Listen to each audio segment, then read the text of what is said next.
Muy buenas noches, estimadas amigas y amigos del Instituto Latinoamericano de Investigación y Capacitación Jurídica Latin Juris. Tengo el gusto de dirigirme a ustedes en esta, la última sesión del Seminario Internacional sobre los delitos contra la administración pública y lucha contra la corrupción en América Latina. Para mí es realmente un gusto haber compartido con ustedes a lo largo de esta semana y en efecto, pues esta tarde estaremos ya terminando, eh, esta tarde y noche estaremos ya terminando la jornada con la participación de 3 expositores que quería compartirles que pues ustedes saben que lamentablemente la pandemia por la que estamos atravesando ha implicado que pues muchas personas arriesguen su salud y entre ellos lamentablemente uno de nuestros profesores pues ha dado positivo por COVID-19 y tuvimos que establecer en último momento la agenda de la jornada de hoy. De tal forma que nos solidarizamos más bien y extendemos un saludo solidario con el doctor Jonathan Martínez de la República del Colombia, que estaría participando en esta sesión. Y en este contexto, entonces, contaremos con la participación del doctor Jorge Sánchez de Ecuador, el doctor William Arana de Perú y el doctor Paul Córdoba Vinuesa de Ecuador. Vamos a iniciar con la ponencia del doctor Jorge Sánchez, a quien previamente pues voy a dar lectura de su breve síntesis curricular. El doctor Sánchez tiene un título como licenciado en Ciencias de la Educación, profesor de enseñanza secundaria por la Universidad Técnica Particular de Loja. También es licenciado en Ciencias Sociales, Políticas y Económicas por la misma universidad. Es abogado de los juzgados y tribunales de la República por la Universidad Tecnológica Indoamérica. Tiene un diplomado superior en Derecho Procesal por la misma institución y también es especialista en Derecho Procesal por dicha institución de educación superior. Tiene también una maestría en Derecho Procesal con mención en Derecho Procesal Penal y Derecho Penal, una maestría en Derecho Procesal con mención en Civil también. En el ámbito laboral ha sido catedrático en la Universidad Técnica de Ambato en diferentes materias, siendo también director académico administrativo de la maestría en Derecho Constitucional, coordinador también del proyecto de investigación de seguridad vial, políticas públicas y victimología en los distritos.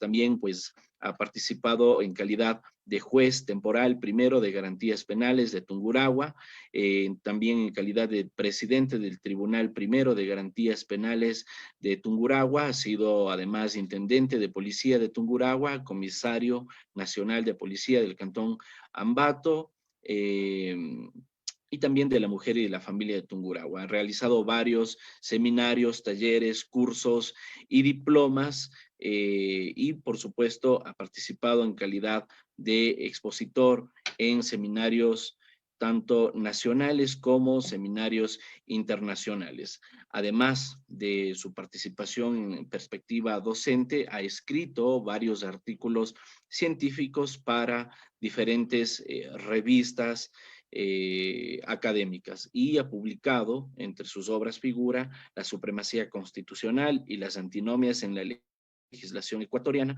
en materia constitucional y penal, y también el libro Apuntes de Derecho Sucesorio, segunda parte. Siendo así, leída esta breve síntesis curricular, le extendemos un cordial saludo al doctor Jorge Sánchez, quien nos hablará en esta tarde sobre los casos Bucaram. Bienvenido, estimado doctor Sánchez. Buenas noches, doctor Damián Armijos. Gracias por la invitación y a todos los presentes, buenas noches. Encantado, doctor. Empezamos. Muchísimas gracias y pues adelante, es toda suya la audiencia. Muy amable, gracias. Bueno, queridos amigos y compañeros, sintiéndolo mucho del compañero que me antecede en la palabra que esté con coronavirus, esperamos que se restablezca salud prontamente. Sobre el caso de Bucaram, es primordial hablar cómo se dieron estos hechos.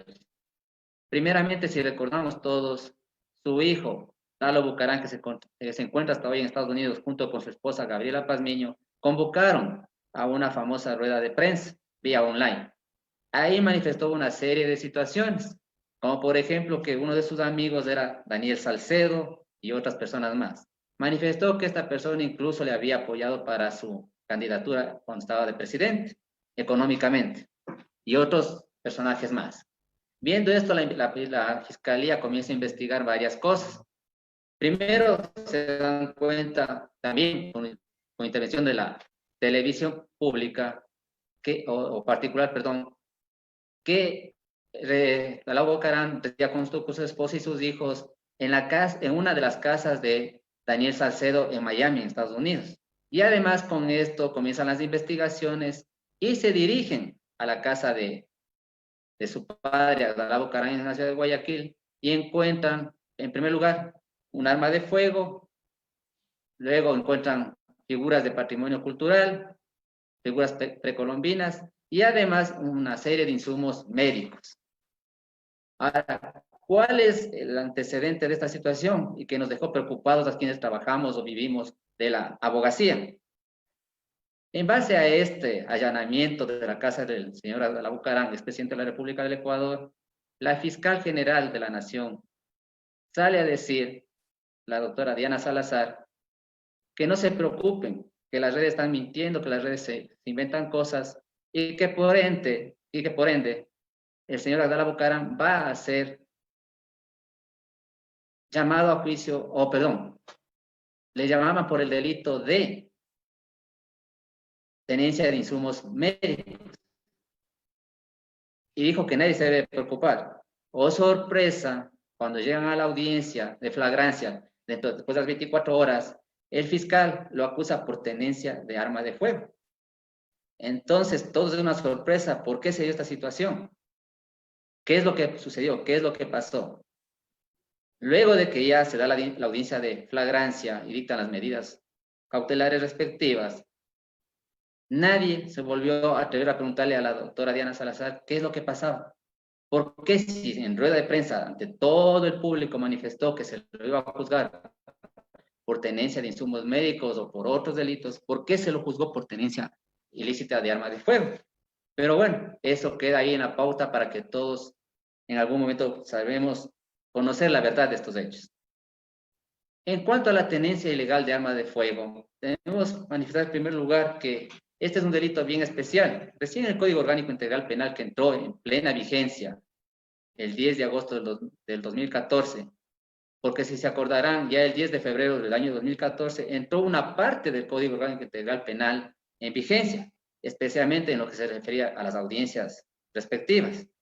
En este Código Orgánico Integral Penal ya se hace una separación sobre la tenencia y el porte de armas de fuego, porque si recordarán, el Código Penal anterior solamente tenía la figura de tenencia ilegal de armas de fuego, nada más. No se hacía una diferencia entre la tenencia y el porte de armas de fuego.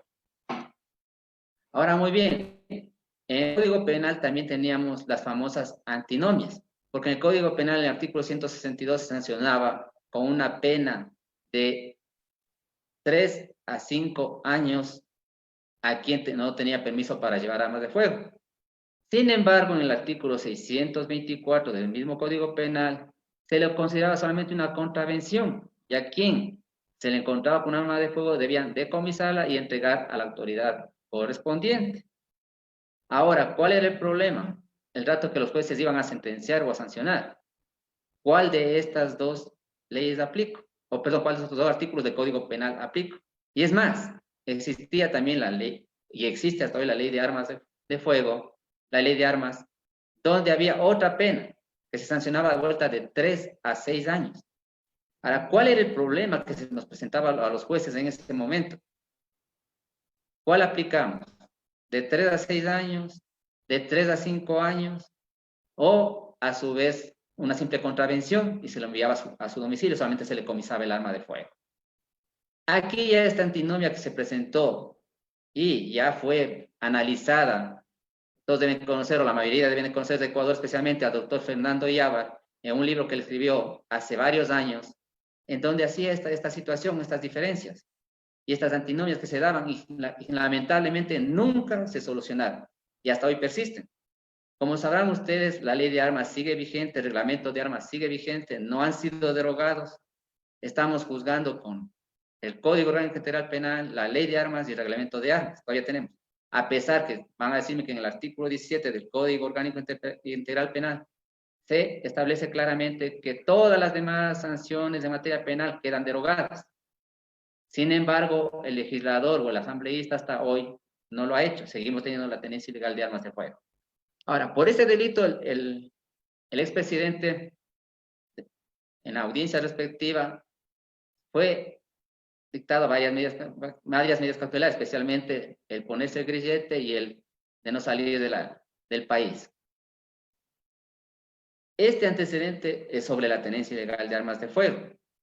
Ahora, viene el otro problema. Ya una vez que hay presión del público, presión de la gente, se realiza después ya el seguimiento por el juicio de la tenencia de bienes patrimoniales.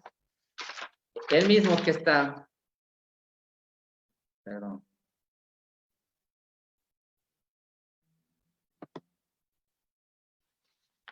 El mismo que se encuentra dentro del capítulo 3 de los delitos contra los derechos del buen vivir, en la sección 5. Delitos contra el derecho a la cultura. Y en el artículo 238, ¿qué dispone? El transporte y comercialización ilícitos y tráfico de bienes del patrimonio cultural. La persona que ilícitamente transporte, adquiere, enajene, intermedia, intercambio o comercialice bienes pertenecientes al patrimonio cultural del Estado, considerados como tales en la legislación nacional o instrumentos internacionales ratificados por Ecuador, sin importar el derecho real que tenga sobre ellos, será sancionado con pena privativa de libertad de 5 a 7 años. Si las conductas tipificadas de este artículo se cometen sobre bienes arqueológicos, se impondrá la pena privativa de libertad de 7 a 10 años. Sobre este delito hay una serie de situaciones, porque cuando se encontró varias figuras precolombinas, no sabía explicar el expresidente de la República quién le donó, quién le regaló, etcétera, etcétera. Había una serie de figuras. ¿Qué tuvieron que hacer? Es someter a una pericia. Luego de someter a la pericia sobre estas figuras precolombinas, solamente 2 son originales. Entonces, sobre esto es lo que se le está siguiendo el juicio por esta situación de las figuras precolombinas. De igual manera, por la situación del expresidente, por la situación de su salud, especialmente por tener preinfartos, etcétera, por estar delicado su salud, también se ha dictado medidas cautelares sustitutivas a la prisión preventiva, con el afán de resguardar su salud especialmente. Hasta ahí estábamos todos tranquilos, todos bien en el país, viendo cómo se siguen los procesos contra el señor Abdalá Bucaram Ortiz, pero lamentablemente la Fiscalía monta un operativo junto con la Policía Nacional e inclusive un canal de televisión para someterle al expresidente Abdalá Bucaram Ortiz a las 6 de la mañana en su domicilio y ponerle a órdenes de la autoridad competente y querer trasladarlo a la ciudad de Quito inclusive. Lamentablemente esto no se pudo hacer por la situación de su salud. Se lo llevó a un centro de salud donde se le hicieron varios exámenes y se comprobó que estaba delicado supuestamente de salud, como siempre se lo ha manifestado. La audiencia respectiva se llevó dentro de las 24 horas, ya no por ya por un nuevo delito, por la asociación ilícita. Asociación ilícita donde se le acusaba tanto a él como a su hijo Jacobo Bucaram. ¿Por qué razón? Porque en la casa encontraron los insumos médicos que tienen una particularidad y una peculiaridad, que estos insumos médicos pertenecían a diferentes casas de salud, inclusive centros de salud del IES. Y es que nadie se explicaba cómo es que aparecieron en la casa del señor Abdalá Bucaram Ortiz. Este juicio ha movido a todo el mundo, ha estado en expectativa porque se ha hecho un escándalo prácticamente del mismo por situación. Incluso el expresidente ha amenazado al gobierno con demandarlo internacionalmente por esta situación, porque además, ¿cómo es posible que si él tenía grillete electrónico, si él se estaba presentando ante la autoridad correspondiente, ¿por qué razón debían allanar su domicilio? En cualquier momento podían tranquilamente detenerlo y llevarlo a la audiencia respectiva por el otro caso. Ahora, estos delitos de acción ilícita tienen una peculiaridad, tanto el cohecho, concusión, testaferrismo, etcétera. ¿Por qué razón? Porque estos delitos, ya como los compañeros que habían manifestado anteriormente, estos delitos son imprescriptibles. Ahora, más allá de la imprescriptibilidad de estos delitos, tenemos también que en el artículo 60 del Código Orgánico Integral Penal, las penas no privativas de libertad.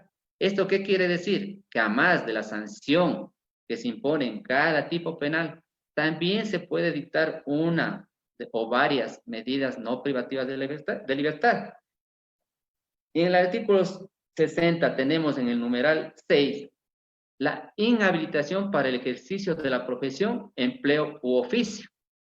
Además, en el numeral 13 tenemos la pérdida de los derechos de participación. Y esta pérdida de derechos de participación ya hemos visto en el famoso caso Sobornos, en el cual, además de la sentencia que se dictó a la mayoría de los juzgados o de los procesados, la sentencia de 8 años, además se dictó esta medida, que es la pérdida de la participación, de los derechos de participación, al menos para el expresidente de la República, por el lapso de 25 años, porque eso lo permite el artículo 68 del Código Orgánico Integral Penal.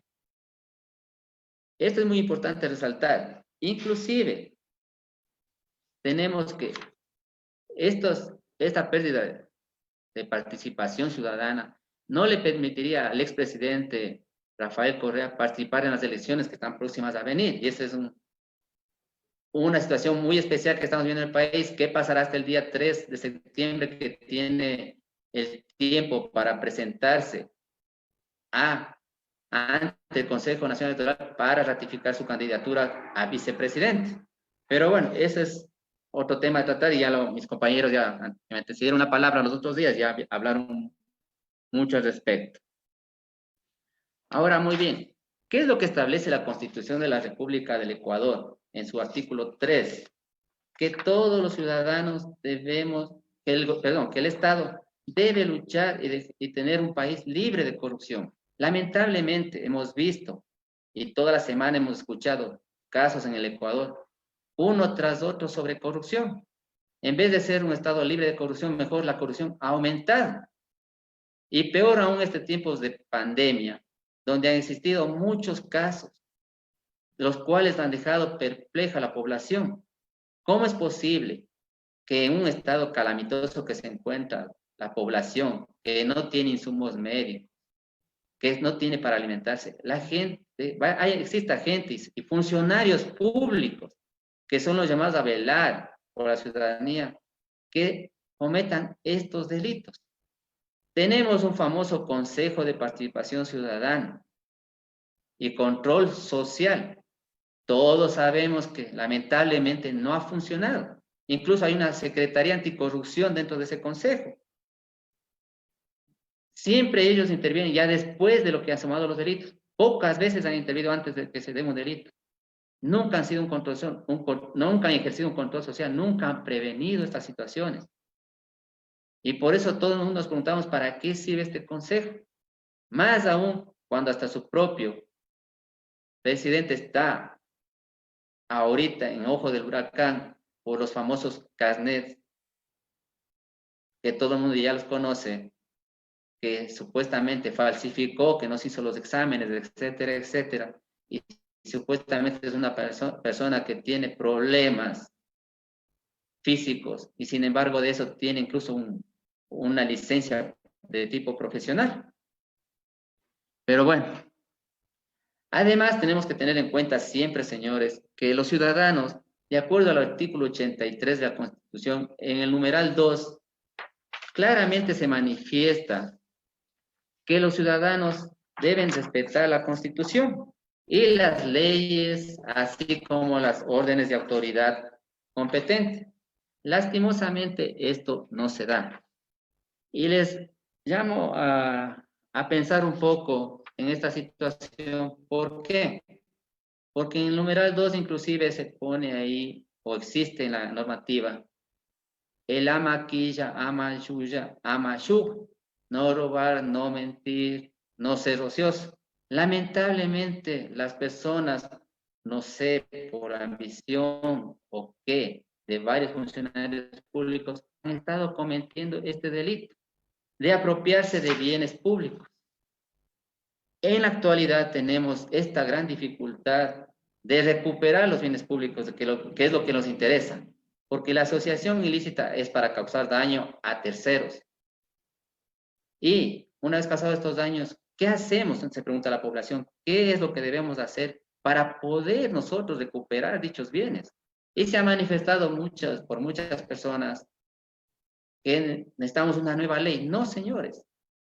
Siempre yo he mantenido que el Código Orgánico Integral Penal tiene una serie de artículos los cuales le permite al Estado, le permite a los jueces garantizar la recuperación de estos bienes mediante el comiso, mediante la retención, mediante el secuestro, mediante la inhabilitación de cuentas, provisión de enajenar, etc. Hay las armas necesarias para poder hacerlo. Lamentablemente, si ustedes leen las sentencias sobre delitos de peculado, de cohecho, enriquecimiento ilícito, etcétera, etcétera, lamentablemente muchas de las veces solamente se pone la pena que consta en el tipo penal y no otra más, salvo si hay sentencias que han tomado en cuenta las otras situaciones, pero la mayoría no lo han hecho. Y ahí se pregunta a la población, ¿cuál es la situación para que esto no se dé? ¿Qué les impide a los señores jueces hacerlo? Si tienen todas las herramientas necesarias. Esto ha traído graves consecuencias, señores. ¿Por qué razón? Porque la gente está cansada de escuchar, desde que empezó la pandemia, cada semana escándalo tras escándalo, corrupción tras corrupción.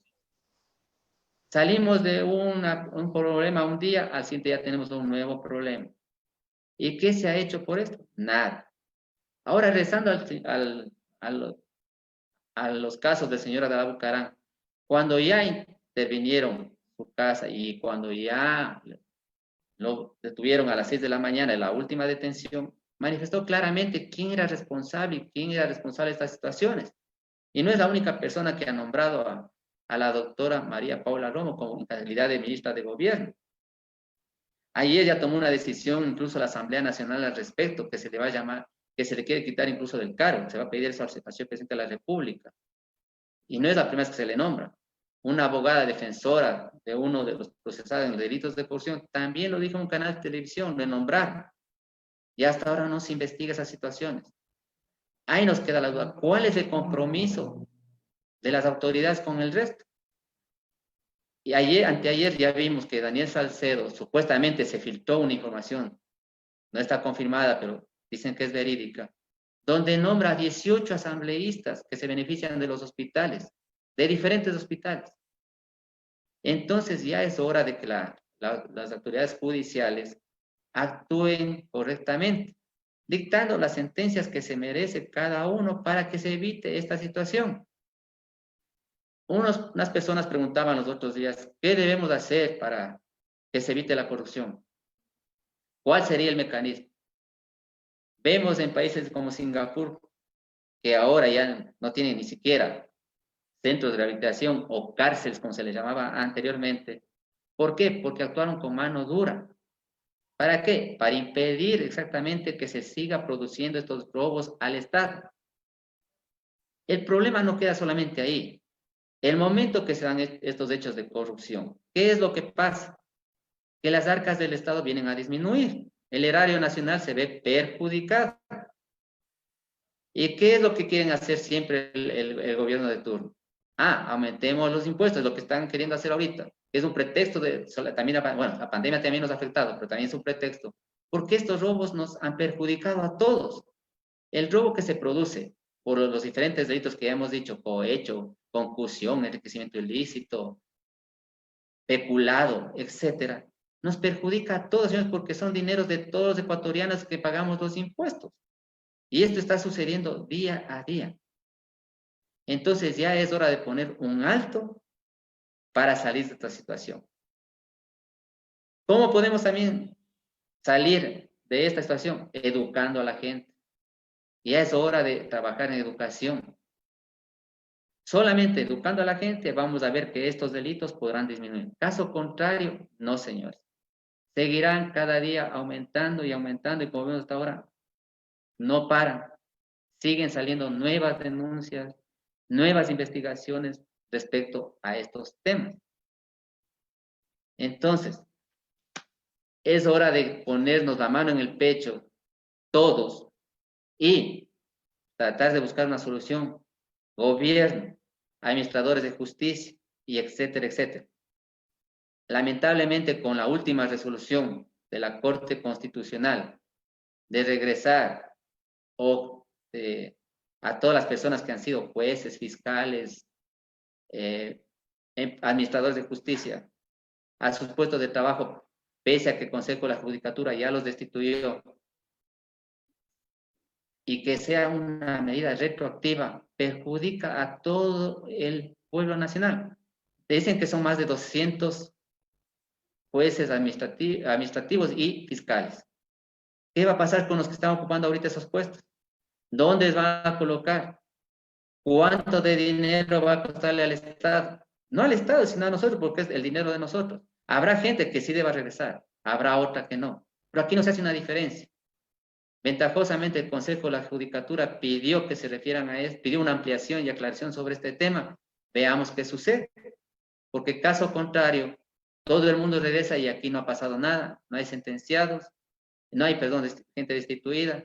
Y lo que es más, pedir que se judicialice primero una sanción por intermedio de la judicatura, todos tienen un cierto temor que por espíritu de cuerpo no se sancione a nadie. Ahora tenemos que esperar a ver qué es lo que sucede sinceramente estos días, cuál es el fallo que va a dar la Corte Constitucional sobre la ampliación y la aclaración para poder referirnos al tema ese. Mi estimado Damián, creo que ya estamos en los 30 minutos. Sí, estimado doctor. Si gusta, podemos pasar con las preguntas. Sí, por eso no, porque siempre hay preguntas. Bien. Marco Antonio Cajamarca pregunta si es que en el caso Bucaram hubo o no violación al derecho a la intimidad. Yo personalmente creo que sí. Pero deberíamos ver en cuál caso. Para mí el último caso es violación de derecho a la intimidad. ¿Por qué razón? Porque él se estaba presentando ante la fiscalía cada viernes de la tarde. Tranquilamente ahí lo podían detener. ¿Cuál era el problema para no detenerlo? Para mí sí hay violación de intimidad. Porque hay otros Claro, mecanismos. entiendo que se refiere al último caso. Claro, no hay solamente el allanamiento. Podían ir en el momento que salía de la fiscalía y lo detenían tranquilamente.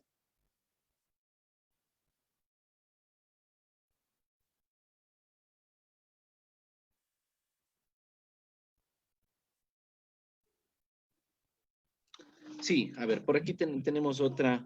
Bueno, más bien hay algunos, hay algunos comentarios.